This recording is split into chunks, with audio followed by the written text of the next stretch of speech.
What is up, YouTube? I am Eric and you are watching Retro Video Game Pickups. In this video, we head out to the antique store and I find some great stuff, some stuff that I don't even have in my collection. So if you like games, consoles, or product reviews, please consider subscribing and hitting that bell notification. With that being said, let's hop into it.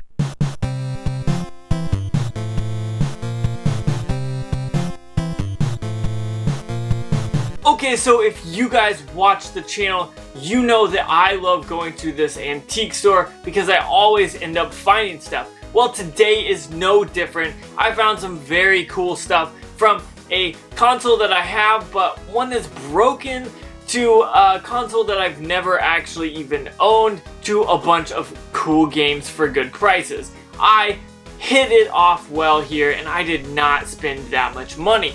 I'll tell you guys exactly how much I spent on everything when I talk about it, because I think they all have prices on them still from when I bought them. Honestly, I am super stoked that I took the time today and ran out to the antique store, because honestly, I never find stuff that I don't have. And this place, for the last 2 times I've hit it up, I've found something that I do not already own in the collection. So with that being said, I want you guys to be ready, because we are headed out to the antique store and we are gonna find some cool stuff. So with that being said, let's head to the antique store.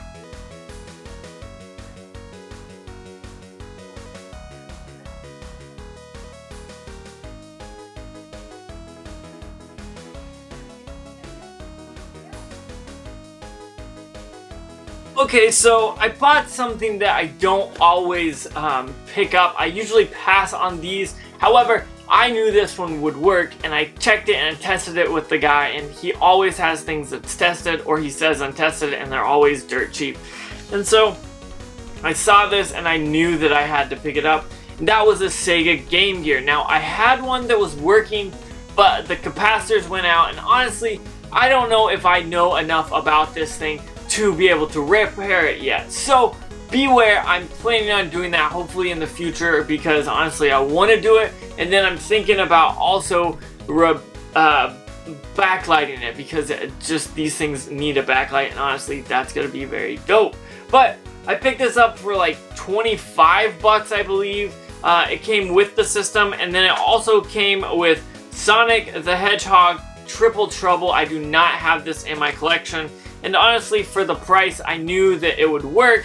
I was very super stoked to find it. Now, usually I wouldn't have spent this much for a Game Gear. However, I knew I would be getting a great deal from this guy, so I said, why not? I'm gonna pick this up and have some fun with it. That way I can play my other Game Gear games that I already own. So let's keep hunting at the antique store.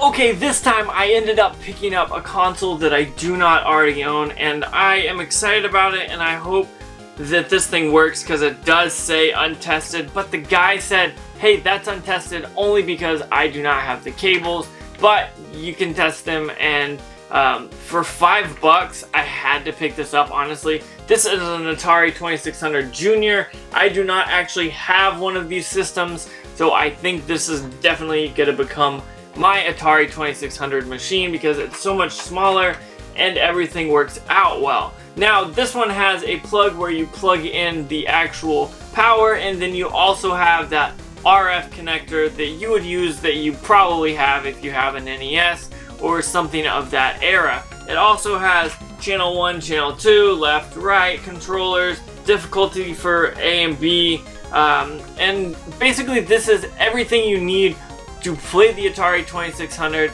but in a lot smaller form factor. I think this came out towards the end of the Atari 2600, and I myself picked up a ton of 2600 games back in the day when everyone was selling them for $1 a piece. Now I'm seeing them for way too much at my local game stores and stuff like that, and I just pass on them completely. People are like, oh, $20 for 2 games. I'm like, no, I've got a ton of them. I've got the games that I want, and this is going to be perfect for that because it is a small factor that I can use to actually play on my Atari 2600, and I can play it on the TV. I'll probably hook it up back here down below, and we'll have some very much fun with this. Very good fun, I guess I should say, but I'm definitely looking forward to hooking this bad boy up and playing on it. So let's keep checking it out.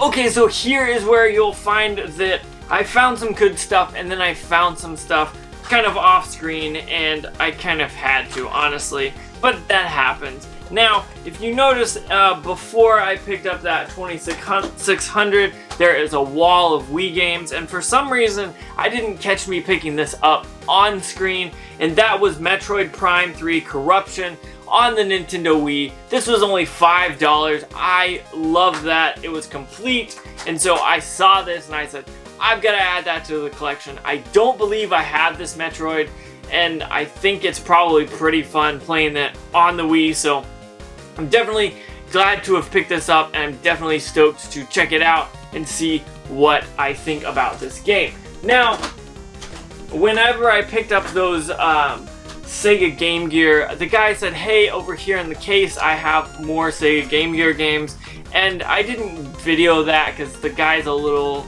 I don't want this place to become a place I can't video in, so I definitely kind of have to be careful about it, so I don't like to video when I'm at the counter, so I'm sorry I didn't get these next ones on camera, but there's a story for that. So I got 2 Game Gear games that I did not own, X-Men on the Sega Game Gear, and then also Star Trek The Next Generation.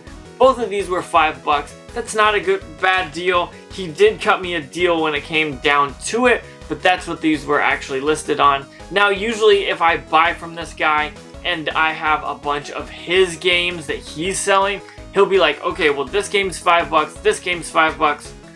Let's go $8 or $7. He always works a good deal with me, and that's another reason I am always willing to pay more at this place, because I know this guy's gonna hit me solid with some deals in the future, and he did it again with these next games. So these next games, I got 3 games, and I want to say this was $12, honestly. He has like a back shelf that he puts things that he's going through or hasn't gone through that he wants to sell soon back there, and you can see them from the counter when you're ringing up. So normally when I see a stack of NES games, I say, hey, are those for sale? Can I look at them? And he said, yeah, I just haven't cleaned them or tested them or anything. And I'm like, alright, cool, it's an NES game. These work 99% of the time, so I'm not worried about that. So he pulls them out, and I'm kind of going through there. I'm like, alright, I got this one. Alright, I'm not interested. And then I come to these 3. And the first one is Teenage Mutant Ninja Turtles. I know this guy sells it for $5 all by itself, and that's a pretty good deal. So I grabbed that.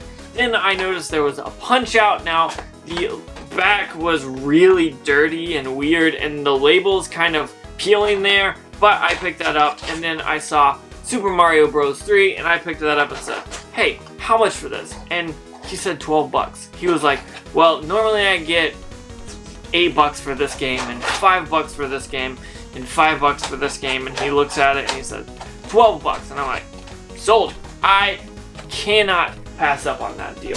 So I am very stoked to have gone there that day and worked with him. He always has good deals, and that's why it works to go to these stores and be nice to people and continue to have conversation and kind of build that relationship. Even if you don't know their name or anything like that, be nice, say, hey, how's it going? Talk about a little bit of stuff, be nice about it.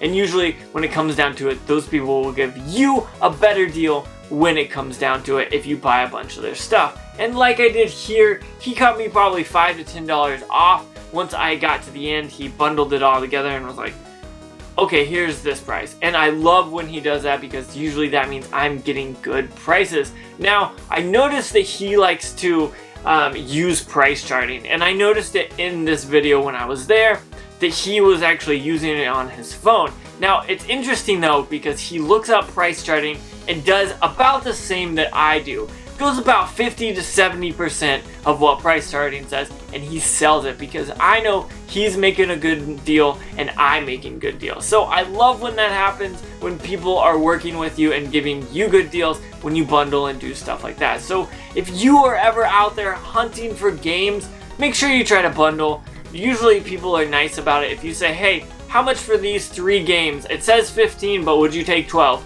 Usually people are nice about it and they'll either say, yeah, that works, or no, I can't take it. And they'll be nice about it. So be nice when you're talking to people. Talk to them, build that relationship up. That way you guys can get better deals, because honestly, that's what this is all about. Getting good deals and cheap deals is what made my game collection look like that. So I want to say thank you so much for watching. Don't forget to like, comment, subscribe. Make sure you hit that bell notification because it lets you know when I post more videos, which is every Tuesday, Thursday, and Saturday. And occasionally I'll sprinkle in one of those Monday videos. But one last time, thank you so much for watching, and make sure you have a good day.